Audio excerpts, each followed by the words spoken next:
Hello student, class 5 के बच्चे। आज मैं आप लोगों को आपके व्याकरण के किताब से एक चैप्टर बता रहा हूँ, कारक। यह कारक क्या है, इससे पहले भी आप लोग पढ़े हैं, कई साल से इसको पढ़ रहे हैं।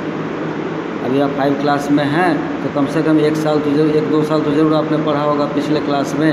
तो आज फिर से, और इससे पहले भी मैंने इस चैप्टर को कई बार पढ़ा दिया है इसी क्लास में आपके। आज मैं फिर से आपको ये बताने जा रहा हूँ कि कारक क्या है। तो कारक क्या है, तो सबसे पहले यह जान लीजिए कि वाक्य में कर्ता के साथ क्रिया का जो संबंध बताने वाला शब्द है उसको कारक कहते हैं। वाक्य में कर्ता का संबंध क्रिया के साथ जो व्यक्त करता है, कर्ता का संबंध क्रिया के साथ जो व्यक्त करता है उसे कारक कहते हैं। एकदम स्पष्ट है, कर्ता का संबंध क्रिया के साथ जो व्यक्त करता है। अब जैसे कर्ता तो राम, क्योंकि काम करने वाला जो होता है वो कर्ता होता है। मान लिया राम आप नहीं लिखिए तो बंदर लिखिए, ये भी तो करने ही वाला होगा। बंदर ने पेड़ उखाड़ दिया। जब उखाड़ने का काम किसने किया, तो बंदर ने। तो उखाड़ और पेड़, बंदर का संबंध यहाँ किस, इसने के द्वारा बताया जा रहा है, तो इसलिए इसको हम कारक कहें। अब जैसे है राम पेड़ काट रहा है। अब देखिए, तो राम जो है वह एक काम कर रहा है, काट रहा है, तो राम के साथ काटने संबंध हो रहा है, संबंध बन रहा है। किस चीज़ को काट रहा है? पेड़ को काट रहा है। तो राम ने पेड़ को, तो यहाँ पर ये शब्द छिपे हुए हैं, क्योंकि सेंटेंस को बनाने के लिए, वाक्य को बनाने के लिए बहुत सारे जगह पर ऐसे कारक का प्रयोग नहीं किया जा सकता है।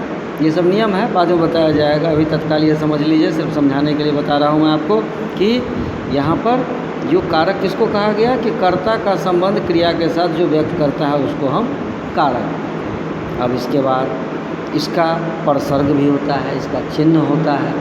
इसका क्या होता है? कारक के चिन्ह होते हैं। इस चिन्ह को परसर्ग भी कहा जाता है। कारक के चिन्ह को परसर्ग भी कहा जाता है। ये हर जगह इसका प्रयोग नहीं होता है, आगे बताएंगे फिर कैसे कैसे प्रयोग होता है। अब जैसे कारक का प्रयोग करते समय वाक्य का रूप बदल जाता है। अब जैसे हम लिखते हैं पिताजी काम करते हैं।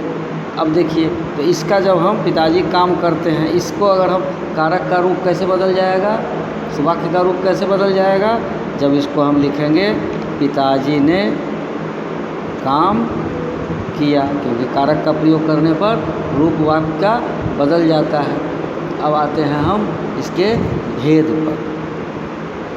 इसके भेद पर, तो भेद पर आते हैं तो इसके 8 भेद होते हैं। 8 भेद होते हैं।